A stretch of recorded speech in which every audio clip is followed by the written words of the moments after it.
Moving forward students discuss करते हैं thoroughly lipids को। Students, lipids are esters of fatty acids with alcohols. Structurally इनको discuss करते हैं। सबसे पहले स्टूडेंट्स इनकी जर्नली हम फिजिकल प्रॉपर्टीज देख लेते हैं। Students, they are soluble in solvents of low polarity, यानी कि they are non polar substances, तो ये नॉन पोलर सॉल्वेंट्स में ही सॉल्यूबल होंगे, यानी कि ये इनसॉल्यूबल हैं इन वाटर, लेकिन ऑर्गेनिक सॉल्वेंट्स के अंदर, ऑयल्स के अंदर ये सॉल्यूबल होते हैं। क्योंकि lipids students they definitely include fats and oils, cholesterol, आपके जो सेक्स हार्मोन्स होते हैं, phospholipids and vitamin A, D, E and के। स्टूडेंट्स याद रखिएगा कि जो आपके पास विटामिन हैं, vitamin A, D, E and के, इनको हम कहते हैं फैट सोल्यूबल विटामिन। आगे चलते हैं स्टूडेंट्स, इनके स्ट्रक्चर पे नजर डालते हैं।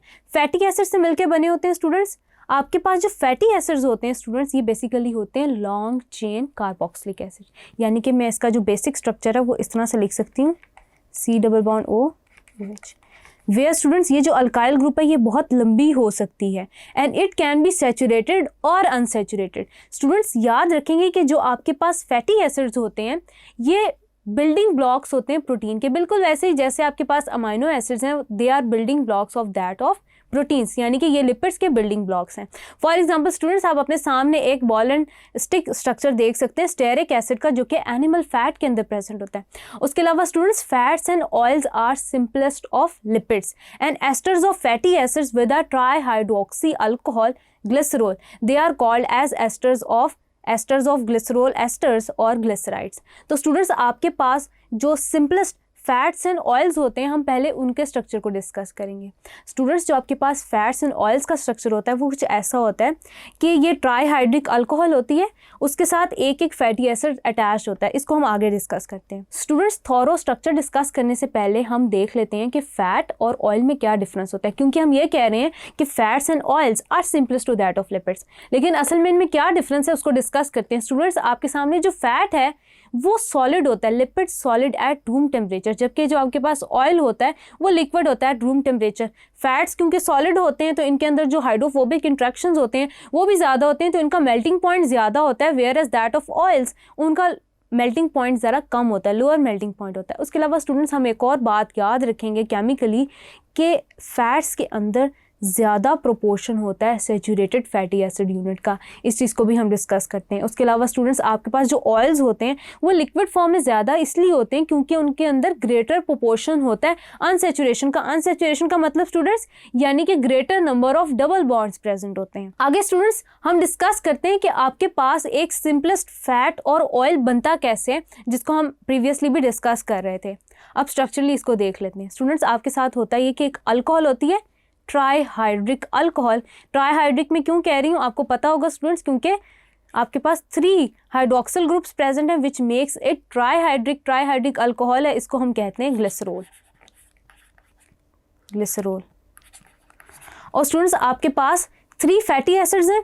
होता ये कि यहाँ से वाटर मॉलिक्यूल रिमूव होता है, एज अ रिजल्ट आपके पास एस्टर बनता है। स्टूडेंट्स, आपको याद होगा हमने डिस्कस किया था कि जब भी अल्कोहल और एसिड आपस में रिएक्ट करते हैं तो एज अ रिजल्ट आपके पास एस्टेरिफिकेशन रिएक्शन होता है और जो बॉन्ड बनता है आपके पास हम उसे कहते हैं एस्टर बॉन्ड। तो स्टूडेंट्स, इस केस में क्या होता है, क्योंकि आपके पास 3 हाइड्रोक्सिल ग्रुप है in the case of glycerol, तो क्या होगा एज अ रिजल्ट आपके पास 3 एस्टर बॉन्ड्स बनेंगे और एज अ रिजल्ट हम आपकी जो प्रोडक्ट है इसको हम कहेंगे ट्राइग्लिसराइड,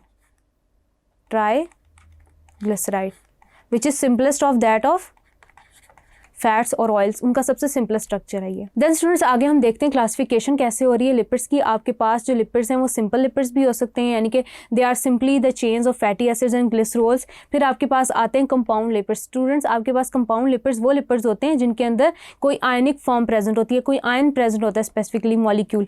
देन स्टूडेंट्स, आपके पास आते हैं derived lipids. Students, derived lipids आपके पास वो होते हैं जो as a result of hydrolysis generate हो रही होती हैं, यानी कि सिंपल फैटी एसिड्स होते हैं। सिंपल लिपिड्स में आपके पास आ जाते हैं fats and oils and waxes. Compound lipids में स्टूडेंट्स आपके पास आ जाते हैं फॉस्फोलिपिड्स, ग्लाइकोलिपिड्स स्टूडेंट्स आपको पता है क्या होते हैं।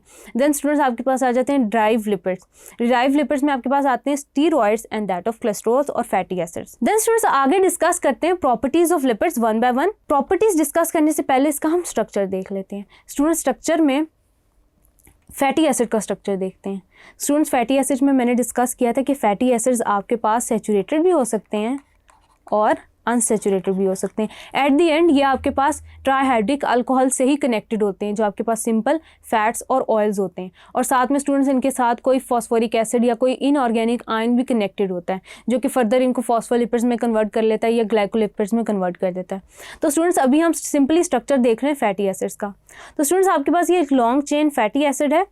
इस एक फैटी एसिड को आप दो हिस्सों में डिवाइड कर सकते हैं। सबसे पहले स्टूडेंट्स आप देख सकते हैं कि आपके पास कार्बोनिल ग्रुप है। स्टूडेंट्स आपको पता है कि कार्बोनिल ग्रुप पोलर है।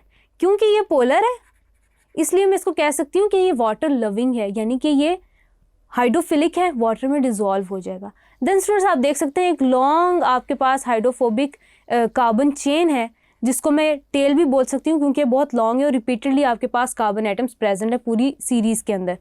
और स्टूडेंट्स इसकी नेचर क्या होगी, क्योंकि हमने एक साइड को बोल दिया पोलर, तो एक साइड को हम कहेंगे कि ये नॉन पोलर है क्योंकि बहुत सारे मिथाइलिन ग्रुप्स प्रेजेंट हैं। यानी कि स्टूडेंट्स मैं एक फैटी एसिड को दो हिस्सों में डिवाइड कर सकती हूँ, पोलर हेड्स के अंदर और नॉन पोलर टेल्स के अंदर। पोलर हेड्स हाइड्रोफिलिक होंगे, वाटर में डिजॉल्व हो जाएंगे, जबकि नॉन पोलर टेल जो होगी वो हाइड्रोफोबिक होगी, वाटर में डिजॉल्व नहीं होगी। देन स्टूडेंट्स आपके पास जो मैं पहला स्ट्रक्चर डिस्कस कर रही हूँ वो सैचुरेटेड फैटी एसिड का है। सैचुरेटेड का मतलब ये कि इसमें कोई डबल बॉन्ड प्रेजेंट नहीं है। देन स्टूडेंट्स जो मैं सेकंड स्ट्रक्चर डिस्कस कर रही हूँ उसमें डबल बॉन्ड प्रेजेंट है। डबल बॉन्ड प्रेजेंट है यानी कि अनसैचुरेशन प्रेजेंट है, तो मैं इसको कहूँगी कि ये है अनसैचुरेटेड फैटी एसिड। तो ये हो गया स्टूडेंट्स आपके पास डिफरेंस बिटवीन द स्ट्रक्चर्स। उसके अलावा स्टूडेंट्स आप याद रखिएगा कि जब आपका जो पोलर हेड है दोनों फैटी एसिड्स का, जब ये कनेक्ट हो जाएगा विद दैट ऑफ ग्लिसरॉल, तो यहाँ पे क्या होगा कि पोलैरिटी नहीं रहेगी। फिर आपके पास पूरा मॉलिक्यूल यानी कि जो आपके पास पूरा फैट है या ऑयल है, ये पूरा मॉलिक्यूल आपके पास हाइड्रोफोबिक हो जाएगा। देन स्टूडेंट्स आगे हम कुछ केमिकल रिएक्शंस हैं वो डिस्कस करते हैं। केमिकल रिएक्शन में स्टूडेंट्स आपके पास सबसे पहला रिएक्शन है hydrolysis of fats and oils. Hydrolysis होगा तो स्टूडेंट्स वही रिएक्शन आपके पास रिवर्स हो जाएगा। आपके पास ट्राइग्लिसराइड है, ट्राइग्लिसराइड। स्टूडेंट्स आपके पास ट्राइग्लिसराइड का हाइड्रोलिसिस हो जाएगा तो आपके पास जनरेट होगा glycerol and fatty acids, fatty acids. Then students आपके पास नेक्स्ट रिएक्शन है सैपोनिफिकेशन रिएक्शन। स्टूडेंट्स याद रखिएगा कि जब भी आप बेसिक हाइड्रोलिसिस कराते हैं अपने ट्राइग्लिसराइड का, तो कन्वर्जन होती है into glycerol and that of soap. तो स्टूडेंट्स आपके पास जब कार्बोक्सिलिक एसिड्स अपनी सॉल्ट में होते हैं तो उस पर्टिकुलर रिएक्शन को हम कह रहे होते हैं सैपोनिफिकेशन रिएक्शन। जो वो रिएक्शन जो कि आपके फैटी एसिड्स को उनके सॉल्ट्स में कन्वर्ट कर दे, उसको हम कहते हैं सैपोनिफिकेशन रिएक्शन। क्यों? वो इसलिए क्योंकि एज अ रिजल्ट जो आपके पास कार्बोक्सिलिक एसिड्स के सॉल्ट्स बनते हैं उनको हम सोप्स बोलते हैं, सोप्स।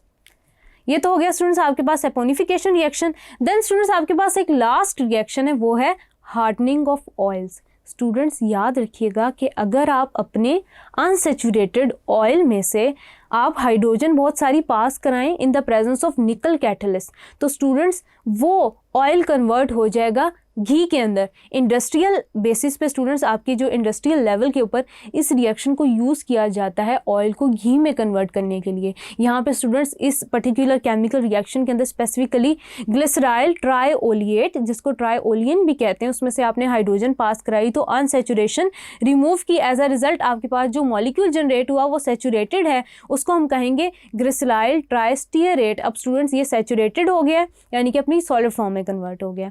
ये हो गया स्टूडेंट्स आपके पास केमिकल रिएक्शंस। देन स्टूडेंट्स हम कुछ डिस्कस कर लेते हैं फिजिकल प्रॉपर्टीज। स्टूडेंट्स याद रखिएगा कि फिजिकल प्रॉपर्टीज में इनके हाइड्रोफोबिक, क्योंकि इनके दरमियान इंट्रैक्शंस एग्जिस्ट करते हैं, तो स्टूडेंट्स ये ऑर्गेनिक सॉल्वेंट्स में ही सॉल्यूबल होते हैं। उसके अलावा स्टूडेंट्स वाटर से इनकी डेंसिटी कम होती है, ये इनसॉल्यूबल होते हैं वाटर के अंदर, वाटर से लाइट होते हैं।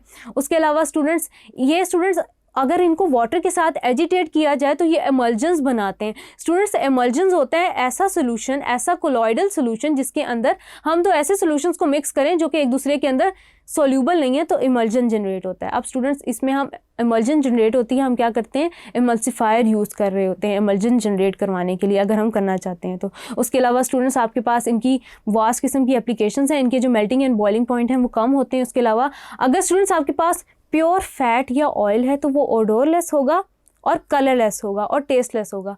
ये जो स्टूडेंट्स हमारे पास कलर्स आते हैं ऑयल्स के अंदर, फैट्स के अंदर, ये इस वजह से आते हैं क्योंकि कोई और कंपाउंड उनके अंदर प्रेजेंट होता है। जैसे स्टूडेंट्स आपके पास बटर है, बटर का येलो कलर इसलिए आता है क्योंकि उसके अंदर कैराटिन काफ़ी अमाउंट में प्रेजेंट होता है, इसलिए वो येलो कलर दे रहा होता है। देन स्टूडेंट्स आगे चलते हैं, डिस्कस करते हैं इनके बायोकेमिकल रोल्स। आपके पास जो लिपिड्स हैं स्टूडेंट्स, ये 3 मेजर बायोकेमिकल रोल्स डिफाइन कर रहे होते हैं स्टूडेंट्स। ये एक तो स्टोरेज के तौर पे इस्तेमाल होते हैं, storage form of metabolic energy. Students आपको याद होगा कि मैंने पहले भी डिस्कस किया कि 1 gram of fats generate about 9 calories of energy as compare to that of carbohydrate, जो कि 4 कैलोरीज ऑफ एनर्जी जनरेट कर रही होती हैं। उसके अलावा स्टूडेंट्स ये कंपोनेंट्स होते हैं आपकी सेल मेम्ब्रेन्स के अंदर, ग्लाइकोलिपिड्स के अंदर। स्टूडेंट्स आपने स्ट्रक्चर थॉरली डिस्कस किया होगा ऑलरेडी। ये एग्जिस्ट करते हैं in the form of as components of membranes. उसके अलावा स्टूडेंट्स ये मैसेंजर्स के तौर पर एक्ट करते हैं। स्टूडेंट्स याद रखिएगा कि मैसेंजर में एज अ मैसेंजर इनकी वही फॉर्म बिहेव करती है जो कि इन द फॉर्म ऑफ हार्मोन्स होती है, यानी कि आपके प्रोस्टाग्लैंडिन्स और आपके स्टीरॉयड हार्मोन्स। देन स्टूडेंट्स हम डिफरेंशिएट करते हैं 2 तरह के लिपिड्स को, एक एसेंशियल लिपिड्स को और एक नॉन एसेंशियल लिपिड्स को।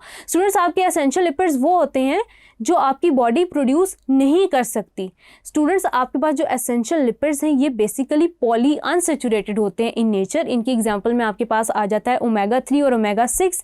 स्टूडेंट्स जो ओमेगा 6 है आपके पास वो वेजिटेबल ऑयल्स में प्रेजेंट होता है और नट्स में प्रेजेंट होता है, जबकि आपके पास जो ओमेगा 3 है वो फ्लैक्स सीड्स में यूज़ होता है, मुख्तलिफ किस्म के नट्स में इस्तेमाल होता है, में प्रेजेंट होता है नेचुरली। देन स्टूडेंट्स आपके पास जो नॉन एसेंशियल लिपिड्स होते हैं ये वो लिपिड्स होते हैं जो कि आपकी बॉडी प्रोड्यूस कर सकती है। स्टूडेंट्स इनकी जो नेचर होती है वो होती है मोनो अनसेचुरेटेड, यानी कि इनके अंदर एक डबल बॉन्ड प्रेजेंट होता है, यानी कि एक ही अनसेचुरेशन प्रेजेंट होती है। उसके अलावा स्टूडेंट्स आप याद रखेंगे कि आपके पास जो नॉन एसेंशियल लिपिड्स हैं वो इतना उनकी न्यूट्रिशनल वैल्यू नहीं होती जितनी एसेंशियल लिपिड्स की होती है। उसके अलावा स्टूडेंट्स आपको मैं एक और बात बताती चलूँ कि आपके पास जो सेचुरेटेड लिपिड्स होते हैं वो उनका इतना न्यूट्रिशनल कॉन्टेंट नहीं होता, वो आपकी बॉडी के लिए उतने इफेक्टिव नहीं होते जितने आपके पास अनसेचुरेटेड लिपिड्स होते हैं। वो क्यों? क्योंकि स्टूडेंट्स वो आपकी बॉडी के अंदर बहुत ज़्यादा फैट सप्लाई करके इसको सेडेंट्री या ओबीस बना देते हैं। देन स्टूडेंट्स हम सोर्सेज ऑफ लिपिड्स को 1 बाय 1 देख लेते हैं। स्टूडेंट्स आपकी जो फिशेज हैं aquatic life, it is full of lipids. Then students आपके पास सीड्स आती हैं, liver oil, cod liver oil, milk, butter, cheese, जो आपकी घी, डेयरी प्रोडक्ट्स हैं, इनके अंदर लिपिड्स होते हैं। देन स्टूडेंट्स अगर आप यूजेस देखें तो यूजेस इसके अंदर आप इसको इंडस्ट्री में यूज़ करते हैं। उसके अलावा स्टूडेंट्स एनिमल्स के अंदर जो वेल्स वगैरह होती हैं स्टूडेंट्स, इनके अंदर लिपिड्स जो है ना एग्जिस्ट करते हैं इनकी स्किन के अंदर इन द फॉर्म ऑफ ब्लबर, जो इनको इंसुलेशन प्रोवाइड करते हैं। उसके अलावा स्टूडेंट्स लिपिड्स आपकी किडनीज़ के अंदर प्रेजेंट होते हैं। उसके अलावा स्टूडेंट्स आपके जो ड्राई फ्रूट्स हैं उनके अंदर प्रेजेंट होते हैं। विटामिन डी, ई और के आपने ऑलरेडी डिस्कस किया। स्टूडेंट्स आपकी जो कॉस्मेटिक इंडस्ट्री है उसके अंदर लिपिड्स को यूज़ किया जाता है। उसके अलावा स्टूडेंट्स अगर हम फंक्शन डिस्कस करें तो जो नर्व इम्पल्स की ट्रांसमिशन होती है वो इफेक्टिव लिपिड्स की वजह से होती है। उसके अलावा स्टूडेंट्स ये एनर्जी रिजर्वायर के तौर पर काम करते हैं। उसके अलावा स्टूडेंट्स आपके पास जो लिपिड्स हैं वो आपकी जो स्किन है उसको मेंटेन करने के लिए, बैलेंस रखने के लिए, मॉइस्चर काम आते हैं। देन स्टूडेंट्स हमने लिपिड्स को डिस्कस किया थॉरली, आगे चलते हैं हम डिस्कस करते हैं न्यूक्लिक एसिड्स को। Thank you.